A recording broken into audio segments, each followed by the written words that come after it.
com enorme prazer que hoje a gente está aqui com a Juliana Sertan Dreyfus, psicóloga, neuropsicóloga formada pelo HC, da Faculdade de Medicina da USP. Ela fez estágios em vários centros do mundo, depois ela vai contar aqui pra gente um pouquinho, e diretora do Grupo CAN. Ju, é um prazer ter aqui você com a gente.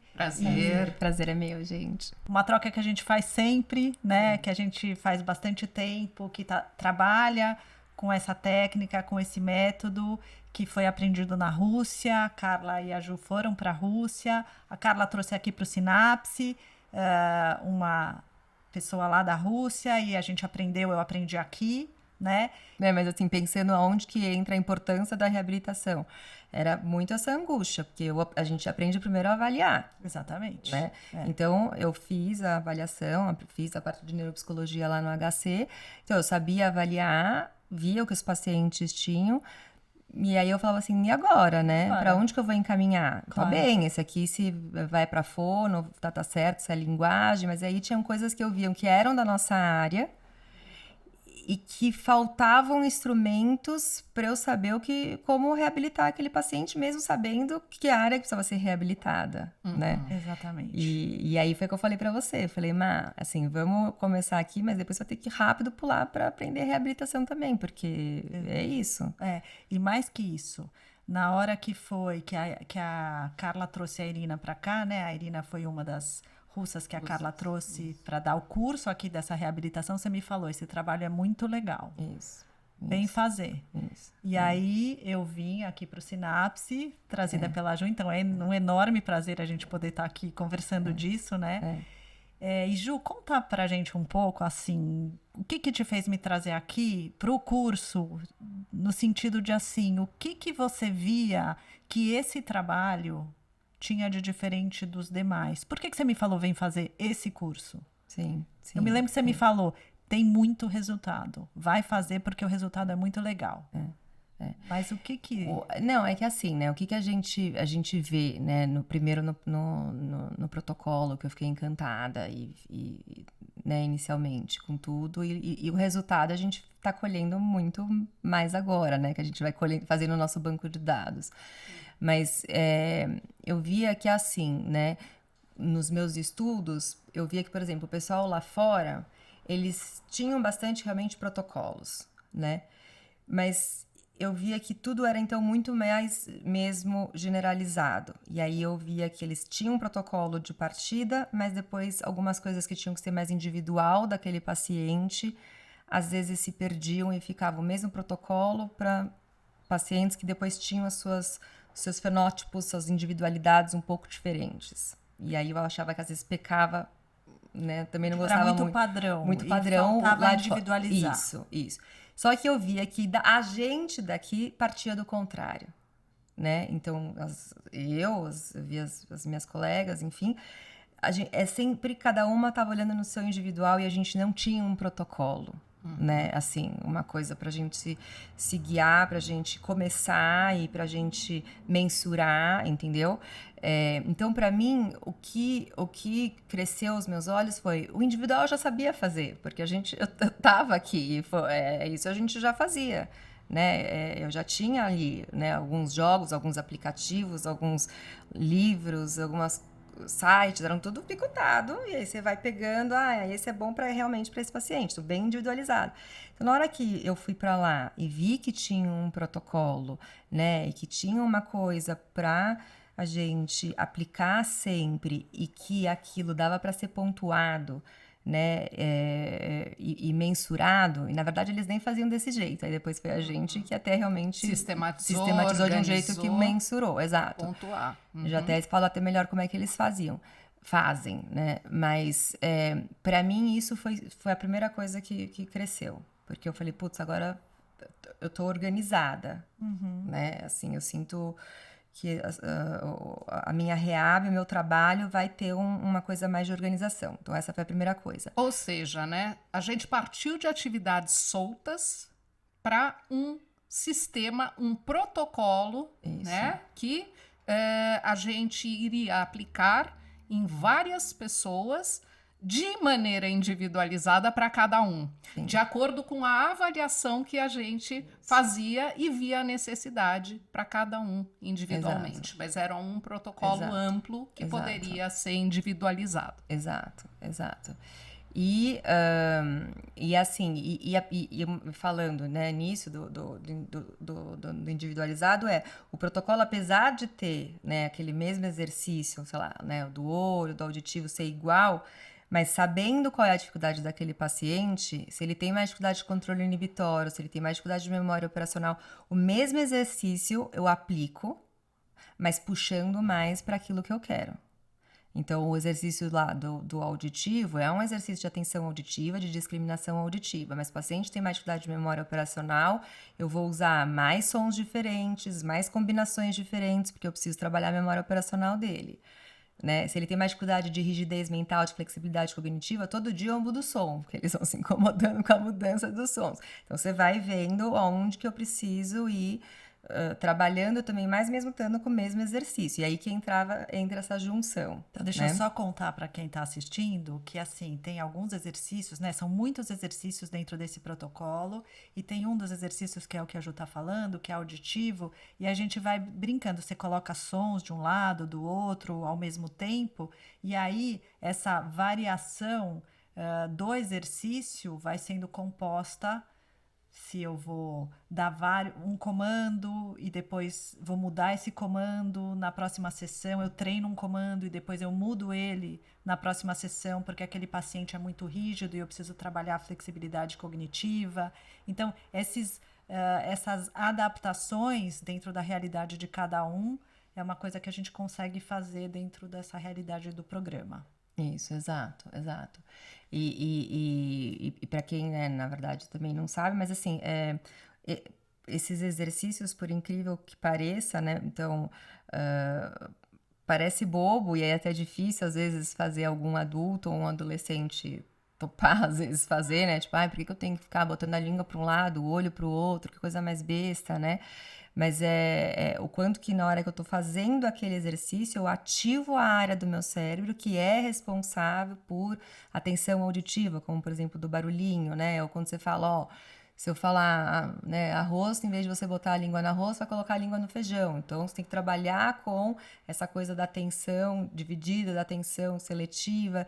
E aí você fala, é um treino, porque eu tenho que fazer isso na sala de aula. Eu tenho que inibir o barulho do meu amiguinho para prestar atenção na professora. Então, eu tenho que inibir o barulho daqui que está ao meu lado, que a Juliana está botando, para eu prestar atenção no outro. Então, é um treino que você projeta, transpõe depois para a realidade do paciente, porque eu estou ativando aquela área do cérebro fazendo esses exercícios. E por que ele é efetivo? Porque que é isso que o Luria fala e, enfim, outras pessoas também. Mas o protocolo em si, ele inicialmente começa com esses exercícios motores, né? É uma bateria, um monte de atividades motoras.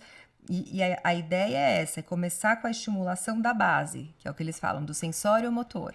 Né? Então, da entrada da informação, como é que a gente capta aquela informação, como é que o corpo processa e como é que a gente executa. Então, essa base da pirâmide do desenvolvimento das funções cognitivas, ela precisa estar estruturada. E aí, o protocolo estudado na teoria, etc., ele né, mostra isso pra gente, que fazendo esses exercícios, eu estou exatamente amadurecendo e estimulando a base da pirâmide, ou seja, fortalecendo esse sensório motor.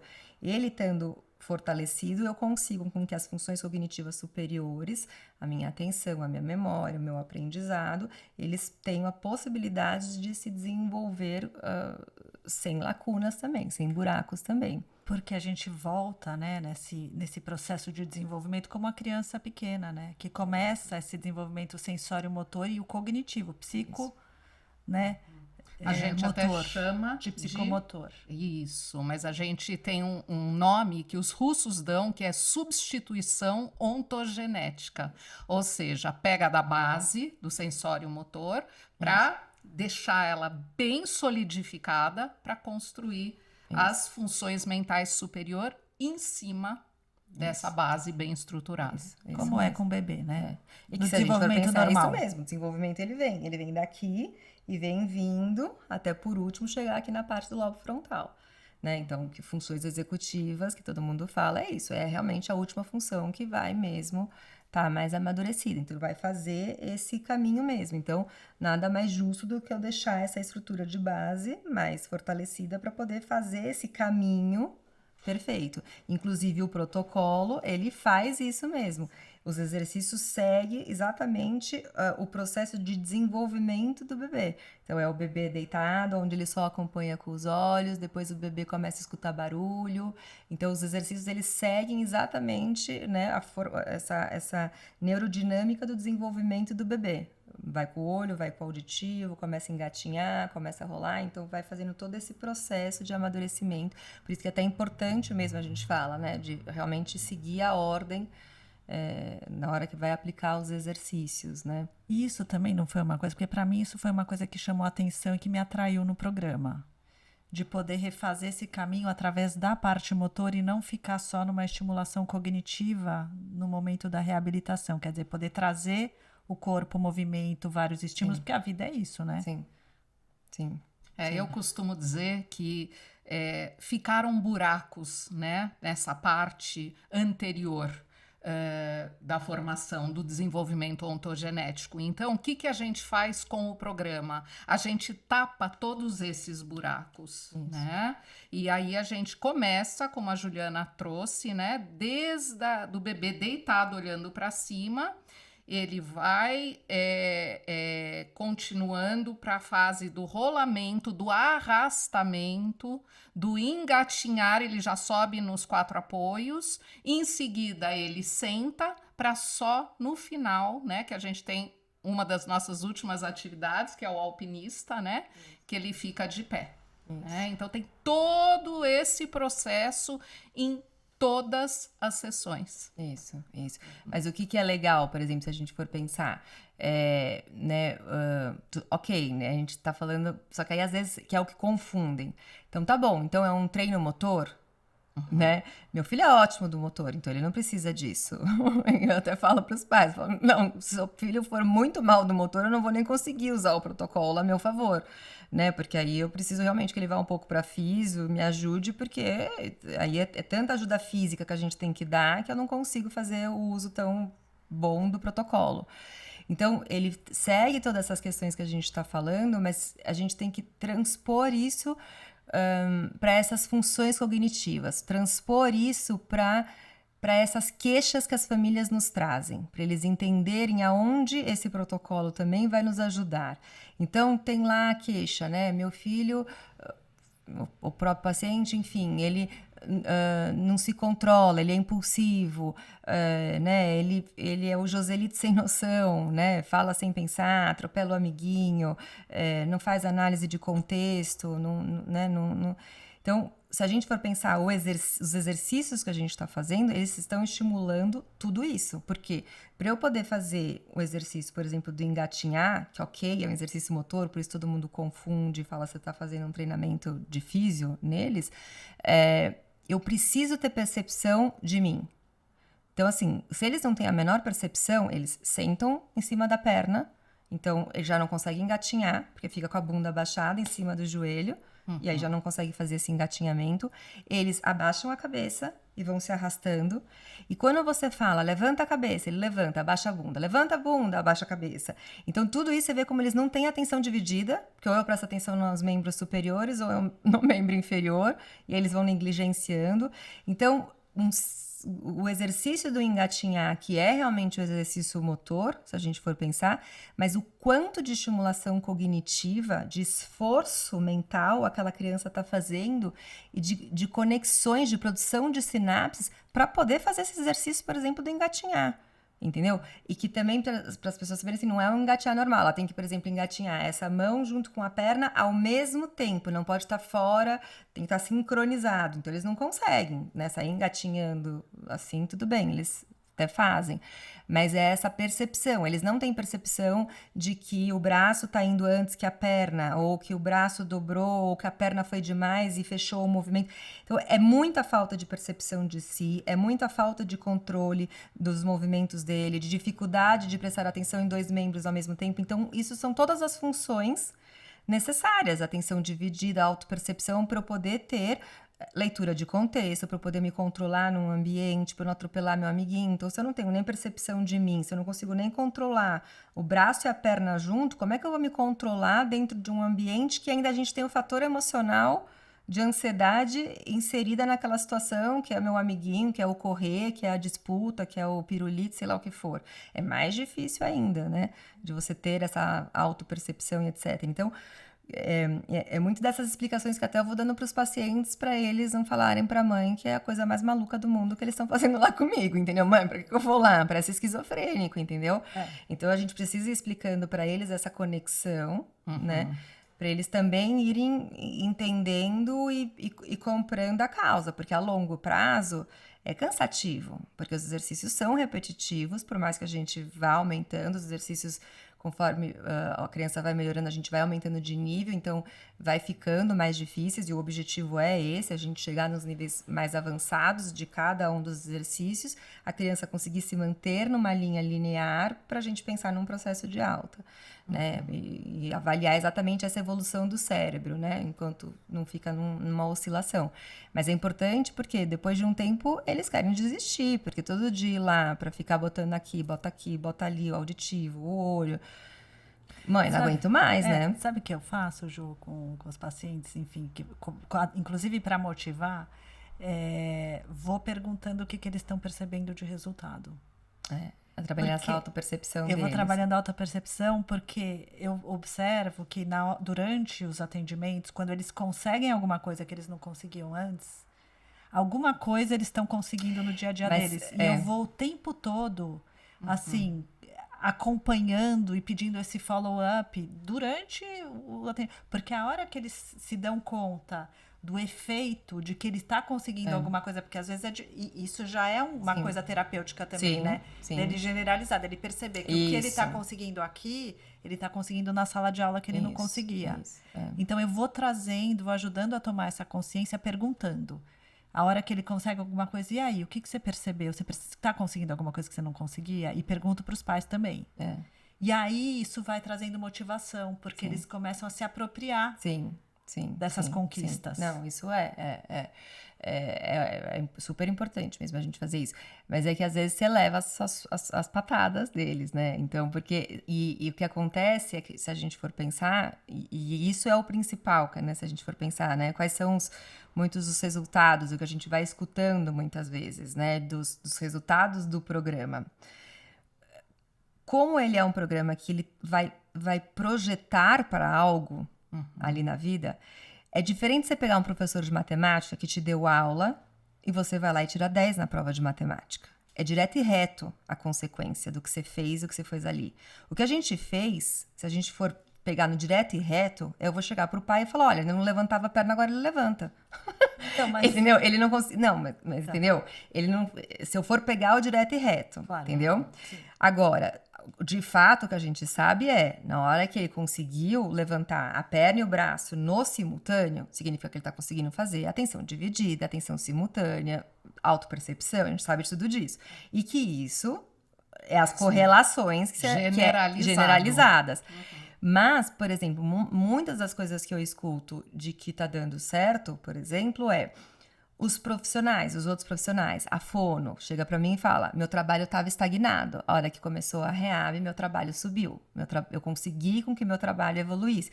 Porque é exatamente isso, porque na hora que a gente está trabalhando a base, ela que está trabalhando a linguagem, aqui está melhor, a linguagem que ela está indo começa a ir embora. Então a criança começa a falar. Aqui a nutrição, está trabalhando seletividade alimentar. Quantas crianças eu escuto que depois que começou o trabalho de reab, a criança começou a experimentar? Nunca trouxe uma comida na sala de aula, na sala de aula, na sessão. Nunca falei de alimento, entendeu? Nunca pedi para os pais. Né? E eles falam assim, mas assim, mais que a metade dos meus pacientes, existe uma melhora absurda na seletividade alimentar. Entendeu? E já fazia uma parte de treinamento com isso, entendeu? Agora, por quê? Porque a gente melhorou a parte de flexibilidade cognitiva do paciente. Só que, então vamos lá, é aí que a gente às vezes existe o reconhecimento, Por isso que eu acho que a gente está aqui na luta, de mostrar exatamente a importância desse trabalho e dos resultados. Por quê? Porque às vezes o mérito vai só para aquela parte. E eu não digo que não, é a junção dos trabalhos. Entendeu? É óbvio que a nutricionista estava lá, já estava fazendo trabalho e ajudou. Mas na hora que entrou o nosso, virou a chave. É óbvio que a fono estava tendo resultado, mas na hora que entrou o nosso trabalho, virou a chave. É mais fácil ver o direto e reto, né, Ju? Agora, só que aí às vezes fica assim, depois de um tempo, vou parar a reab.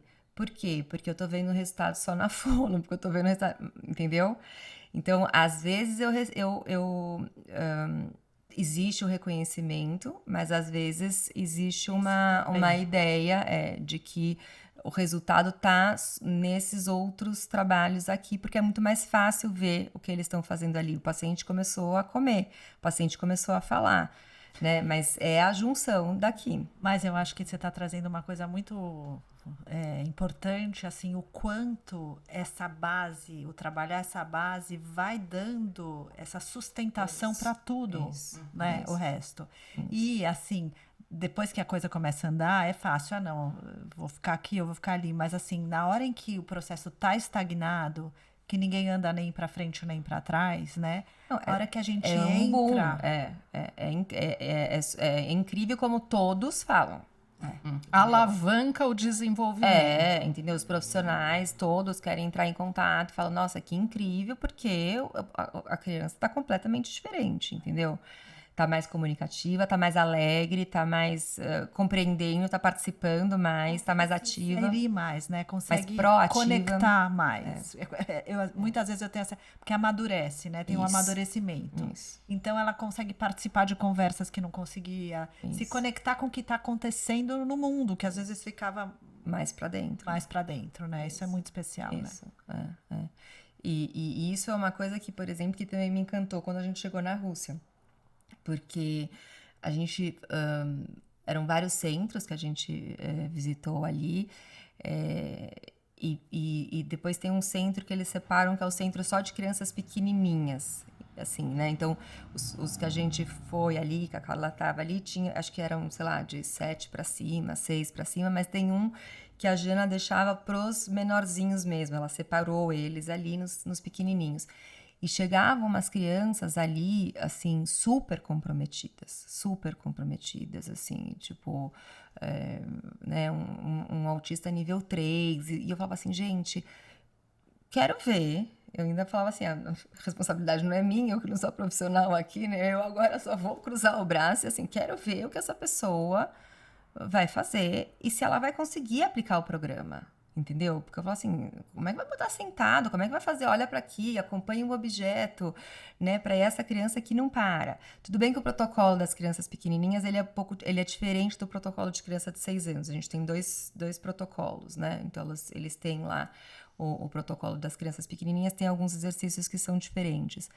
Mas o que me encantou foi ver essas neuropsicólogas de lá, novinhas. Não eram pessoas que você falava assim, nossa, tem bagagem, já tá lá há 20 anos, Svetlana, entendeu? Que eu comentei com você. Gente, entendeu? Porque você fala assim, ok, você pegar a gente que já tá trabalhando há mais de 20 anos, tem uma diferença, lógico, entendeu? É muito mais fácil. Eu tenho experiência há 20 anos com aquele paciente que acabou de se formar. Sim. Só que você chegava lá, elas eram recém-formadas, entendeu? Elas eram novinhas. Eu falava, gente, parece... Juro, e até porque a gente foi ver balé lá, né? Eu falei pra parecia que elas estavam dançando balé com aqueles pacientes. Era lindo eu fico arrepiada, porque assim... E é emocionante, juro, assim, dá vontade de chorar e arrepio, porque assim, era leve a sessão, entendeu? Eu fico emocionada mesmo, entendeu? Era leve, gente, entendeu? É aquela criança que você vê que ela tava tensa, que ela tava pesada, entendeu? Que é difícil a situação daquela criança, é aquela mãe também que já tá estressada, coitada, entendeu? Ela entrava na sessão e a neuropsicóloga, tinha um cara também, tinha um neuropsicólogo nesse centro dos pequenininhos, eles conduziam a sessão e a introdução dos exercícios que de uma forma dava certo, era adaptado, entendeu? Às vezes não ia fazer o do olho deitado no chão, era a hora que colocava no balanço, e aí fazia o do olho sentado no balanço. Então tem toda uma adaptação, que aí é dessa forma que a gente dá as nossas supervisões e vai adaptando os exercícios aí para cada criança quando não dá para fazer. Mas incrível, incrível. Então a sessão fluía, aquela criança estava feliz, era uma sessão leve e de verdade a forma que ele pegava, por isso que parecia um balé, entendeu? Parecia uma dança que eu estava assistindo, parecia um espetáculo, entendeu? E aí terminava a sessão e eu falava, o cara conseguiu. Sei lá quantas mil sinapses ele fez no cérebro dessa criancinha, entendeu? E eles, sim, são super contra a medicação lá, né? Não é uma coisa que medicação eles dão, assim. Na Rússia é algo, assim, bastante complicado a questão da medicação. Na Rússia eles só usam mesmo os remédios fitoterápicos, né? Os chás, né? Mas, por outro lado, eles fazem sessão 5 vezes por semana, né? Eles ampliam as sessões para no mínimo 2 vezes por semana. Eles nem aceitam um cliente uma vez por semana. A Irina falava que ela faz 5 vezes por semana, porque ela quer ver, mas não é a nossa realidade. Agora, a gente vê adaptou, resultado a gente vê. 2 vezes por semana. Quando o paciente é mais comprometido, aí eu falo, de fato. Eu falo, olha, 1 vez por semana, eu brincar que eu tô atendendo e você fingir que seu filho tá sendo atendido, entendeu? Porque aí é mais difícil mesmo, se a criança é muito comprometida. Mas aí o que a gente tenta adaptar para nossa realidade, porque a gente tem mesmo, os valores nossos de sessões são diferentes, eles não cobram realmente o que a gente cobra, né? Então, aqui, para poder fazer um preço mais acessível, tem que ser realmente um profissional que não é do nosso nível. E lá eles estão fazendo com um profissional que é do nosso nível 5 vezes na semana. Né? A realidade econômica e eles têm também a criança tem essa disponibilidade, né? A gente não tem aqui no Brasil uma criança que... Não, as crianças têm agenda de executivo, né? Difícil. No fim, é a gente tentando adaptar e entrar na agenda da criança, entendeu? É difícil. Então, aí nesses casos, às vezes eu peço ou ajuda para mãe, ou se vai ter uma AT, para fazer os outros dias. Aí complementa, entendeu? E eu acho que é aí que entra também o que a gente tinha conversado antes, que são as filmagens, né? Isso. Que foi essa sistematização que a gente fez do programa na pandemia, que a gente acabou filmando para poder dar conta dos atendimentos na pandemia, que a gente falou, vamos fazer o que agora, né? Precisamos continuar com a estimulação. A gente acabou filmando, sistematizando. Então, esse é um recurso que a gente pode contar hoje até nessas sessões do programa que acabou filmado e está disponível no Hotmart e tal, para... Porque quando a gente chegou, a gente aplicava, então, nos nossos consultórios. A gente trouxe o protocolo deles, né?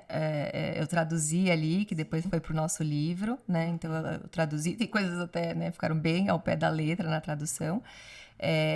Teve uma mudança, que eu ia falar, teve uma mudança aí nessa... Como é que faz a contagem da evolução do trabalho, que isso só que eles não faziam, e isso que a gente mudou, e que no PHNL isso é específico do PHNL, da gente, que isso não é exatamente o que eles fazem lá, como é que a gente mensura a evolução do cérebro do paciente. Então, e aí a gente tinha feito esse trabalho, né? Só contar que na Rússia eles um trabalho tudo, desde a avaliação é mais qualitativo, né? Isso. E aqui tem uma demanda de tentar ter mais quantitativo. E que a gente acaba atendendo a isso, tanto na avaliação inicial e numa reavaliação, para a gente poder ver os progressos, mensurar e poder ter um dado mais, né, quantitativo, além do qualitativo, além das mensurações que são qualitativas do dia a dia, das percepções dos ganhos, né? E também que você está contando que a gente pode fazer isso na sessão, avaliando exercício por exercício e conseguindo identificar os progressos, tanto nos gráficos quanto a gente vai observando e vai percebendo as conquistas, né? E aí na pandemia a gente ficava fazendo essas reuniões e aí a gente preparou muito material. que é o que a Cacá tava, né, a gente estava conversando antes. Então, tanto cognitivo, onde a gente juntou várias atividades cognitivas para a gente compartilhar a tela e poder fazer com os pacientes, como gravar esses exercícios motores para poder ficar mais fácil para os pacientes fazerem em casa com a ajuda dos pais ou de babá, enfim, de quem fosse. Principalmente os mais complexos, Principalmente né? os mais que complexos, exigem rotações, exigem... Né? E aí, acho que foram quando vocês viram que a gente estava com um material muito rico. E aí, enfim, aí vocês tocaram o barco para poder... Eu não consegui seguir para tocando esse barco com a minha vida maluca de correria, mas aí vocês tocaram o barco para transformar isso num material realmente para ser vendido, porque já estava um material maravilhoso mesmo, entendeu? Uma judiação, aquilo ficar gravado só nos nossos computadores, entendeu? Exatamente. E você percebe que isso deu um diferencial para o atendimento? Trouxe alguma contribuição? Super, porque na verdade, o que acontece? Exatamente isso. Eu acho que uma coisa boa da pandemia foi que, por um lado, possibilitou a gente a pôr a reabilitação para mais gente sem ser São Paulo. Porque a gente conseguiu, através da internet, passar isso também, essas informações, para as pessoas saberem, não é à toa que a gente está aqui, e de ensinar. Então, na hora que vocês também estruturaram, fecharam um pacotinho e estamos vendendo um curso, eu consigo sair de São Paulo, entendeu? E aí, o que acontece hoje em dia comigo? Eu recebo muita gente, eu já recebia gente de fora para fazer avaliação. As pessoas, então, pegavam o avião e vinham para fazer avaliação. Só que iam embora, e aí era uma judiação, era aquela angústia que eu tinha de antes, que eu não sabia como tratar. Fazer o quê? Porque o cara tá do outro lado, eu moro em São Paulo, eu não vou conseguir reabilitar ele. E essa pessoa... Eu falava, olha, alguma coisa parecida, faz um pouco isso com a psicopedagoga, aquela coisa um pouco de angústia. Psicopedagogista, né? Porque eu não tinha o que fazer, porque a gente nem tinha ideia, entendeu? De que a gente podia fazer isso online, entendeu? A gente atravessava o mundo para fazer reunião presencial, que é completamente desnecessário, entendeu? Pegar esse trânsito. E aí, então, essas pessoas começaram agora a vir até a mim. Elas fazem o que a gente fala de um intensivão, como se fosse né, para eu montar o programa de reab daquela criança. Ela vem com a pessoa que vai aplicar, que às vezes é até a mãe, né, ou uma AT. Eu, em mais ou menos 4 horas, né, então 2 horas e 2 horas, eu ensino o protocolo, vejo quais são os exercícios que aquela criança vai sair de pontapé. Então, vamos sair com esse protocolinho aqui.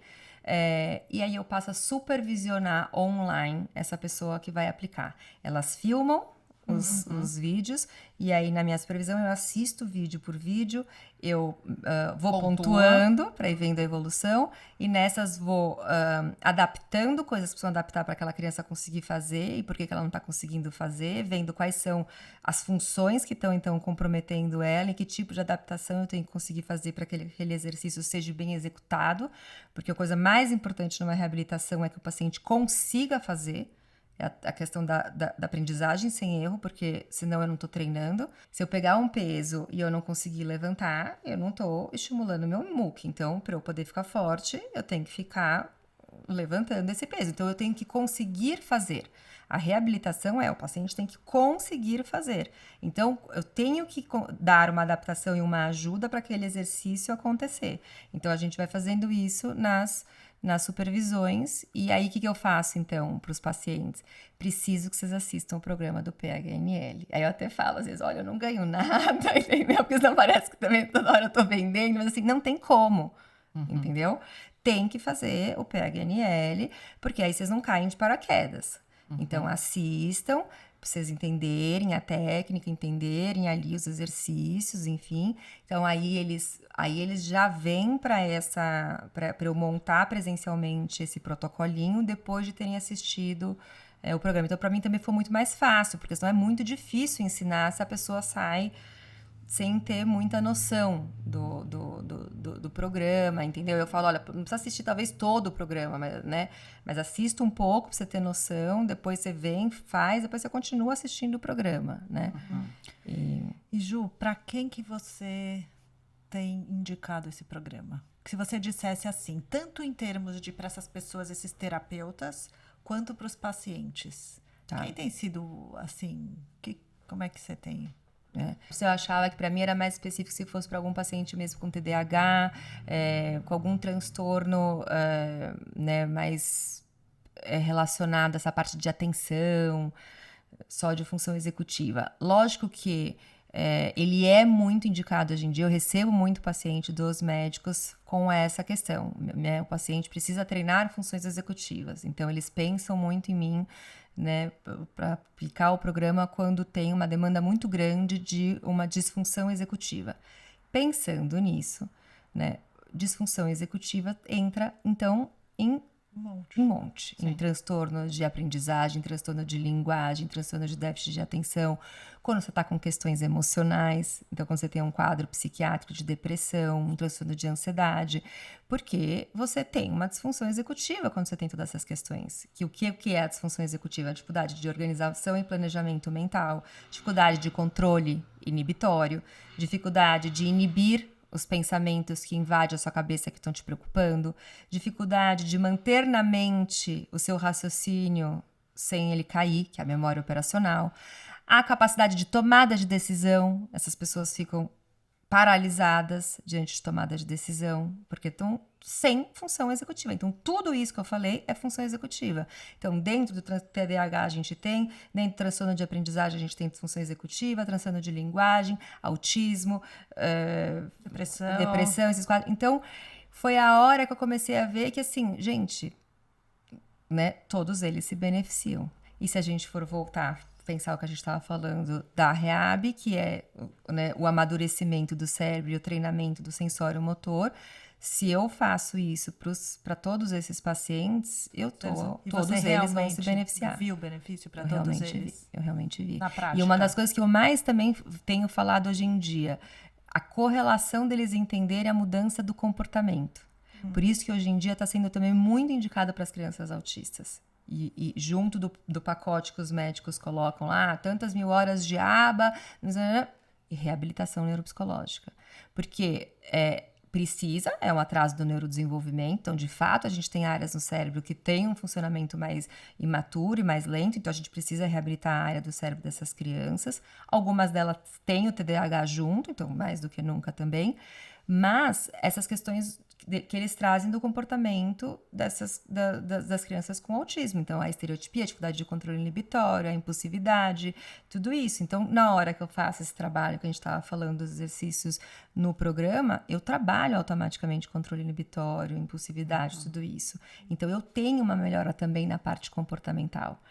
Né? Então, complementa muito o trabalho do ABA, da terapia comportamental, entendeu?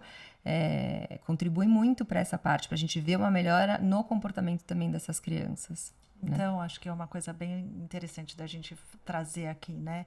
Do quanto a gente vai percebendo, e a Juliana está trazendo, que toda essa estimulação que a gente faz não ajuda só na parte cognitiva, mas ajuda na parte comportamental e, consequentemente, na parte social, né? Exato.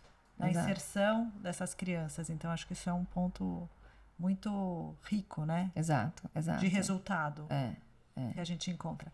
E na parte de planejamento, o que você percebe? Dessas crianças? Também. Porque, na verdade, eles começam a ter muito mais... primeiro, eu preciso ter controle e inibição. Não tem conversa. Porque se eu não tenho controle do corpo, não tem como você se planejar. Você não consegue inibir pensamentos que te invadem, também você vai planejar o quê se você está sendo invadida por um monte de pensamentos. Então, como a gente tem diminuição disso, eu já deixo o caminho um pouco mais livre para a parte de planejamento. Na hora que a gente treina orientação espacial, percepção de si, percepção de você em relação ao espaço, tudo isso te propicia você ter mais planejamento das coisas. Entendeu? A gente também treina essa coisa de você pensar antes de agir no exercício do alpinista, que é muito difícil, parece fácil, mas assim, é um exercício que é muito difícil os pacientes falarem e depois executarem uma ação. O quanto que eles fazem o movimento falando. Sim, né? Mesmo os exercícios complexos, né, Ju? Robô misturado, frango, helicóptero misturado, são muito complexos. Então, precisa pensar, falar o que você vai fazer, organizar no cérebro e aí executar tudo junto. Porque esse é o comando, né? Então, só para o pessoal saber que o comando é, primeiro você fala depois você faz. E a gente tem a tendência de já falar fazendo, né? Isso. Então, é um controle inibitório que a gente vai treinando com essa... Isso. Com e essa, propiciando esse planejamento. Propiciando isso que você falou, né? Primeiro conseguir controlar, conter, para depois ter espaço para você planejar. E eu acho que uma outra coisa que você falou é que também tem alguns exercícios quando a gente fala, por exemplo, tem que tocar os 2 membros juntos no chão, ou tem que tocar o braço direito com a perna esquerda. Então, a pessoa tem que ir se organizando para conseguir cumprir. E aí é onde a gente consegue trabalhar a parte cognitiva, porque a gente está olhando para isso. É claro que a parte motora, ela vem junto. Mas a gente está fazendo esse treino cognitivo através dos exercícios motores. E o quanto que elas vão tomando essa autopercepção, que é o que que a gente está falando, o quanto que é importante, né? De que, às vezes, isso está dissociado neles. Porque isso, claramente, eles falam assim, por exemplo, mão direita, e foi o pé. Exato. E aí eles olham e eles acham engraçado, porque eles falaram uma coisa e fizeram outra. Então, eles vão percebendo o quanto está completamente dissociado isso. Só que isso, no treinamento, ok. Só que isso na prova... né? Ou isso num registro de classe, você gera um aprendizado errado. Então, ele tá lá, né? Quer dizer, enquanto a gente está fazendo o exercício, uma coisa que eu acho que é interessante, a gente traz ele, porque ele não consegue realizar o que a gente está pedindo se ele estiver com a cabeça em outro lugar. Então, isso de trazer a atenção, que a Carla estava falando de atenção plena, né? Trazer não só a atenção plena, quanto a fala, como você acabou de dizer, a fala, como Vygotsky traz, estrutura o pensamento. Então, você fala, você estrutura o pensamento e você faz o ato motor. Então, esse é um dos principais pontos do programa PHNL e que é generalizado de uma maneira, né, ampla. E eu acho que só uma coisa inibitório, né? que é importantíssimo a gente falar do programa, porque eu não sei se ficou claro também ou não. O protocolo, o nosso programa, né, de reabilitação do PHNL não é composto só pelos motores. Então, depois, né, no nosso protocolinho ali embaixo, tem a parte, então, que são os dos jogos. E aí, a gente ensina como jogar aquele jogo de um jeito que eu vou reabilitar. Porque jogar por tentativa e erro, que é colocar as peças de qualquer jeito, é não ter atenção, é não ter planejamento.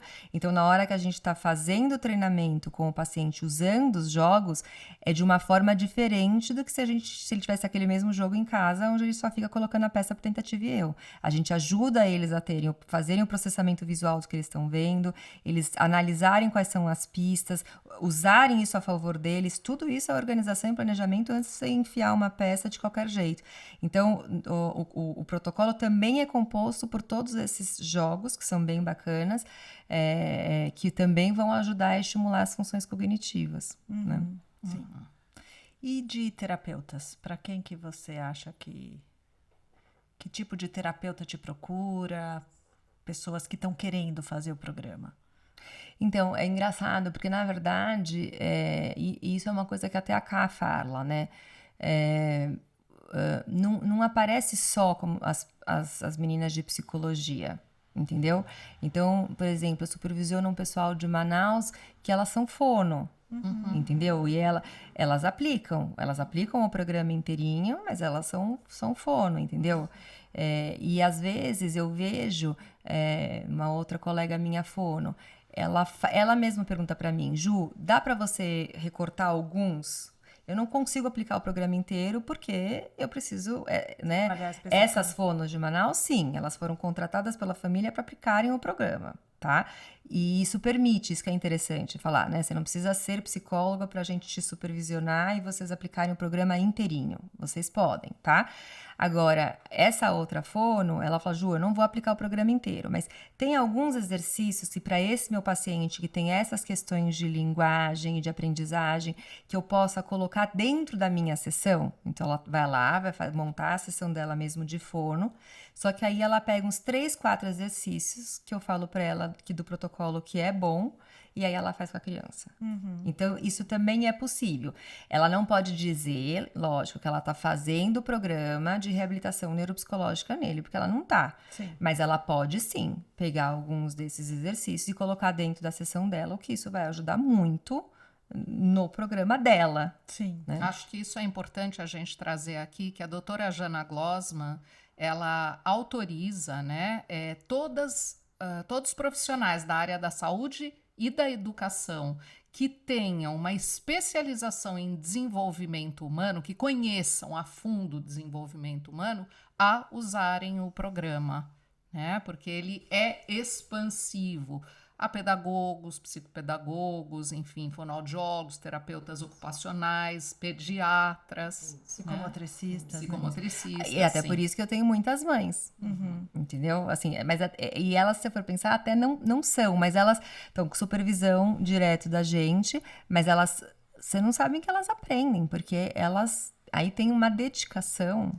Mãe. Sim. É de arrepiar, entendeu? O que algumas mães recebem supervisão e fazem com essas crianças. Ju, se você pudesse fazer alguma sugestão para os terapeutas e para os pais que estão assistindo a gente, o que você diria? Ou qual seria a sua sugestão? É meio clichê, mas façam um trabalho de reabilitação. Para mim, eu acho assim, é um presente para os nossos filhos, tá? E lógico, para os meus pacientes, se todos pudessem fazer avaliação neuropsicológica, porque é a coisa mais rica do mundo, você descobrir o funcionamento do cérebro daquela pessoa, né? Então, assim, você entende perfeitamente o porquê de comportamento, o porquê daquelas habilidades, o porquê daquelas dificuldades, e é a coisa mais que te alivia, que te acalma, você se entender. E você entender também a pessoa que você se relaciona, né? Para você ter essa relação melhor, o approach melhor com o outro, nada melhor do que você entender o porquê daquelas questões. Então, na hora que você faz uma avaliação, você descobre todo esse funcionamento. Então, para mim, é um presente as pessoas... Deixa de cobrar coisas que você fala assim, não adianta eu cobrar isso se essa pessoa não tem aparato para me oferecer. Exato. Então e você aí muda, né? Muda o seu approach. conduta. Exato. Muda a cobrança, muda o contato, muda tudo. Então, para mim, todo mundo deveria fazer avaliação neuropsicológica e o programa de reabilitação neuropsicológica é uma coisa que ajudaria também, para mim, todo mundo, porque é uma super estimulação. Inclusive os adultos, até os idosos, né, Júlia? Mas ajudaria todo mundo, é uma super estimulação. Isso é importante até falar, é um trabalho que a gente faz com as crianças pequenininhas. Eu já tive paciente que começou ali com 1 ano, né? E eu tenho uma idosa que está comigo mais velha, que é de 80 anos. E dá para usar exercícios do programa em todas essas idades. E o quanto que a gente vê resultado. Sim. Nos idosos a gente pega um outro podcast para conversar, mas o quanto que tem resultado. Ju, muito obrigada por você estar aqui com a gente. Foi um prazer a gente poder estar aqui com você. Espero que todo mundo tenha aproveitado bastante essa nossa conversa, tenha entendido mais e mais profundamente o que é o programa PHNL, que uso ele pode ter na vida diária, para quem ele é indicado, né? Obrigada a vocês, gente, pela oportunidade. É muito bom estar conversando com vocês. Obrigada, Ju. Obrigada. É muito bom estar com você e acompanhando a sua trajetória profissional, né? Sempre junto, indo para a Rússia, né? Mergulhando mesmo no programa PHNL. E trocando, obrigada a vocês pela parceria, pela você. Prazer. Espero que vocês tenham gostado e até uma próxima.